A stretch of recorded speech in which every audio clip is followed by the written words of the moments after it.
Good afternoon, Packers fans. Aaron Nagler here with your Packers Daily Chat, coming to you live on the Cheesehead TV social channels. It is Wednesday. Not a ton of Packers news coming out of the Combine this week. However, we do have an update on Kenny Clark's contract situation. The Packers have restructured turning bonus money into signing bonus and prorating it over the length of his deal, dropping, most importantly, his cap number for 2023 down to just over $12 million. The Packers have now created a little over $17 million in cap space. They are under by about 17. Probably still a few guys that they can approach and or work extensions and or adjustments with, but getting close to tapping out now as far as their ability to find space within their own roster. Although now at 17 million under, they should be able to maneuver at the start of free agency if they want to bring back one of their own guys, maybe a Robert Tonyan or even an Adrian Amos, while before the start of the new league year on March 15th. So we'll see if they continue to work any of these other contracts that are on offer. But at the moment, Kenny Clark is there. The next big one will undoubtedly be David Bakhtiari, as Brian indicated yesterday when we met with him. And that's pretty much all the news that's fit to print Packers-wise, other than Aaron Rodgers talking about his darkness experience on the podcast that dropped this morning. If you really need to listen to him talk about brushing his teeth in the dark, among other things, it is not hard to find. Just Google it and you'll find all about it. But in the meantime, we still await his decision. No word yet from Aaron Rodgers. I would suspect, as I've said all week, we'll hear something probably next week. Definitely need to hear it from the Packers' perspective before March 13th. We'll see. It's exciting times for a Green Bay Packers fandom that is waiting honored from another superstar quarterback who has left them hanging all offseason. The more things change, the more they stay the same. Time is a flat circle, and other various quotes. Good to see everybody in the comments section. Rick Ward, thanks for the super chat. Can you finish your Chester Markle story from Monday before the internet cut you off? It's a pretty famous story. All I was talking about was the game where against the Bears, where he famously had a kick blocked and he ran it in for a touchdown. And the story came out later that he was essentially not completely flying high on cocaine, but he had done coke at halftime.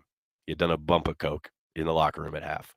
So that's a very famous story. He wrote about it in his book years and years ago, but it's something that I always like to fondly remember when they show the highlights of that.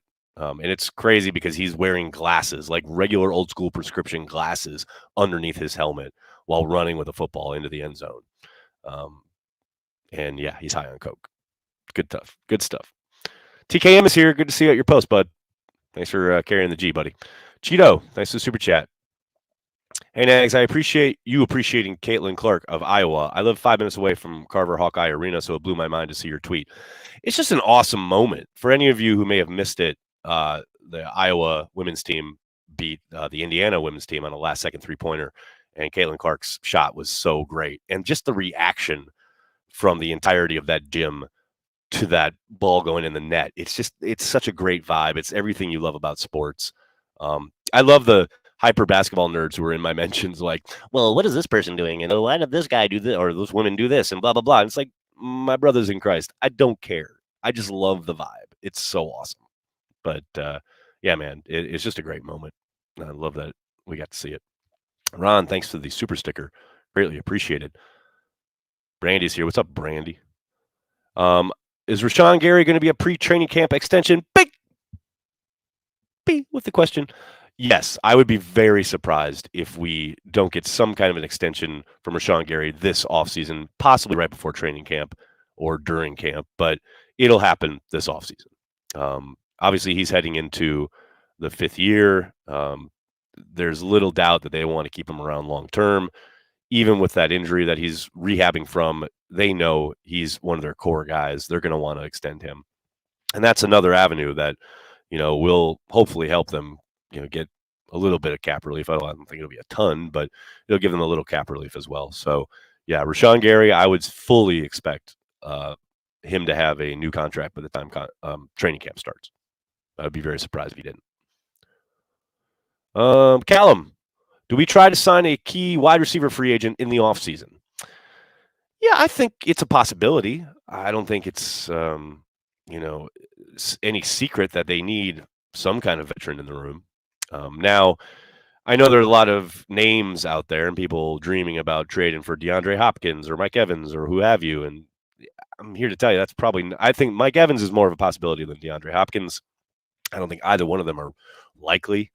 But yes, I think they will kind of keep their eyes open as far as watching other teams sign a lot of the big names, and we'll see what's left at the end. And I know nobody wants to hear that after the Sammy Watkins experiment last year, but it's going to be pretty similar. They just don't have a ton of flexibility or maneuverability when it comes to the salary cap. Now, look, they may find an ability to sign someone of note, say an OBJ, because they think that he's going to completely revitalize their passing game and make allowances for that when it comes to how they handle the cap. But that's again quite unlikely. So I would suspect we're going to be sitting and waiting for a while before we see any activity there in free agency. What else we got? All I've heard, this Packer team, isn't a team that could make it to the Super Bowl. I beg to differ. This Packer roster is very good. It's Super Bowl or bust year. Woo, Moonman coming in hot, too hot. I don't know if it's a Super Bowl roster, but I think, yes, I agree with your sentiment that people are way too dismissive of their ability to construct a team that could compete for a championship. People act like they're all of a sudden back in the Stone Age, and I don't think that's true. I think there is a ton of talent on this roster. Now, obviously, there's going to be lots of kind of questions as far as who they're allowing to walk out the door, who are they bringing back.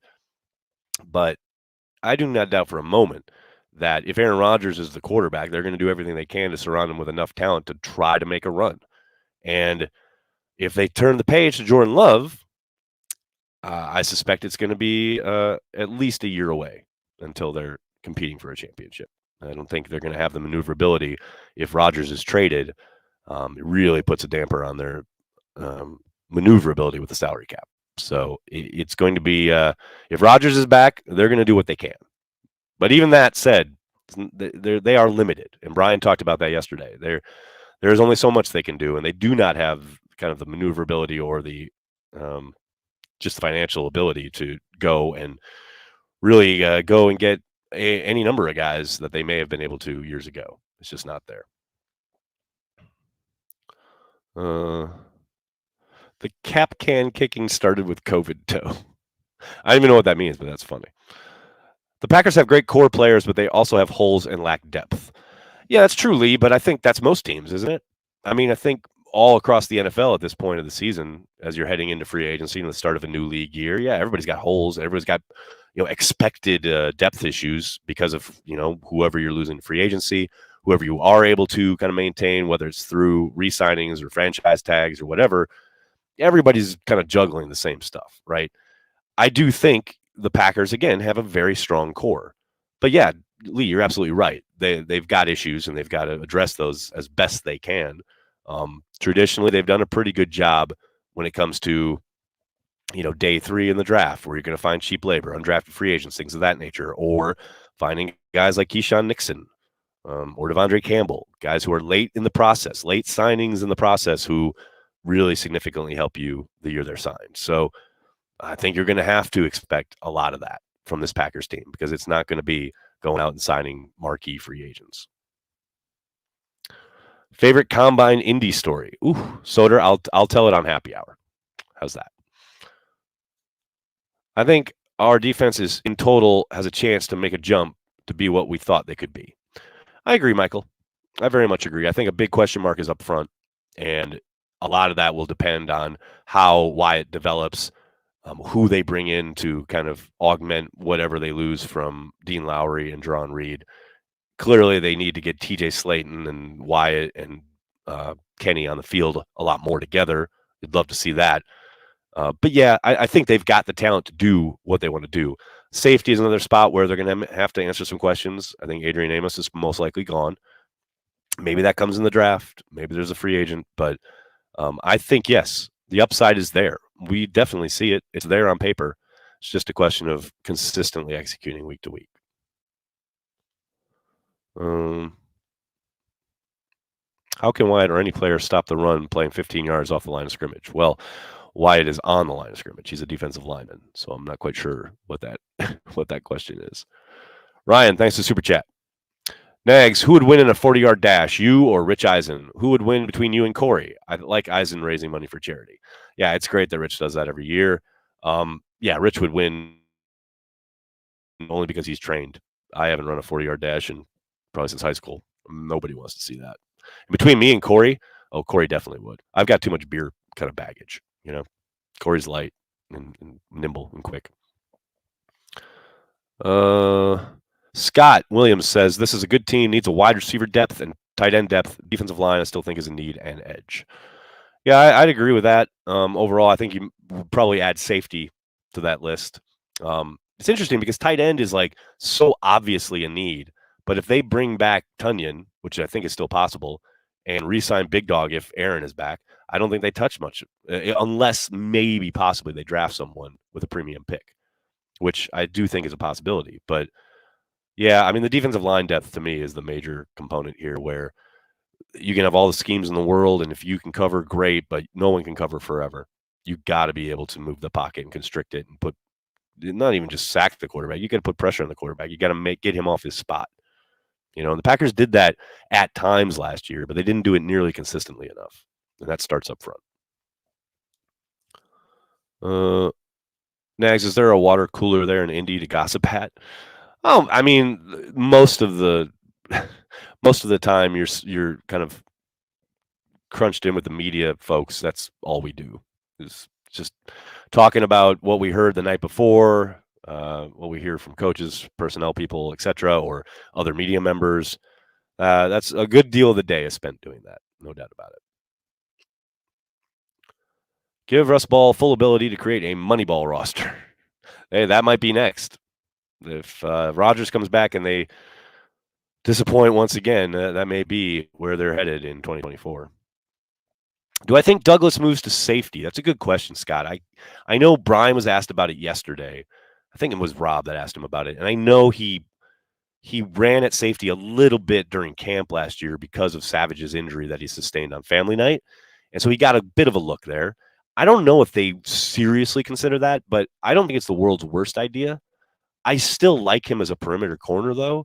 And those are really hard to find. It's not like you're just going to be able to like just plug and play. And I know the Packers have too, but who knows where Stokes is injury-wise. And to me, that's kind of like a forgotten component. It's to the point where I forgot to ask. It was on my list of things I wanted to ask Brian about, and I forgot to yesterday. It's like we heard about Rashawn Gary's progress, and it sure sounds like he's on track. But, you know, Stokes needs to get out there. He did not have a good start to the season last year prior to getting hurt. And if you put Douglas at safety, are we just expecting a coming off of injury Eric Stokes to just hit the ground running opposite Jair? That doesn't feel like a great plan. So now maybe you augment it in the draft, you know, maybe there's somebody there that they like at 15 or in the second round or what have you. But yeah, I don't know. I don't hate the idea of Rasul moving to safety, but it makes you really suddenly thin outside at the corner spot. Johnny, thanks for the super chat. Hi, Nags. Have you got a feel for the sentiments of the beat writers off the record about the Rodgers situation? Are they polarizing as the fan base? I'm not going to say too much about anything that's been talked about in regards to Rodgers or what have you, but I will say it is pretty uniform. I'll give you that. Abdul, thanks for the super chat. Aaron, do you miss anything about being on the beat? That's a good question. Not really. I do miss. There's times I miss being in the press box, and times I miss like the post game pressers and those situations and things like that. But man, I do not miss getting up and going to LaGuardia every Saturday morning at 7 a.m. or 6 a.m. or whatever it was, and do not miss being away from my kids. And yeah, that life that aspect of it was a little more difficult than I had expected when I took that job. So that was why I was so grateful to Corey when he offered, come back and work for LiveX and do Cheesehead TV full time, because it meant I didn't have to do that. So, yeah, but I miss relationships. I miss being on the beat and seeing people regularly, hanging out with people regularly. That was pretty great. But The day-to-day, not really. William, thanks for the super chat. How are you, Nags? Last year, you gave me some advice for my behemoth 6'9", 300-pound offensive tackle brother who's 16. We were told to move him from Cali to the southeast for offensive lineman scouts. Is this any true? Go Pack Go. Oh man, that feels like overkill. Like I get it. Yeah, sure. I'm sure there are hotbeds of scouting, but man, it's the internet age. It's 2023.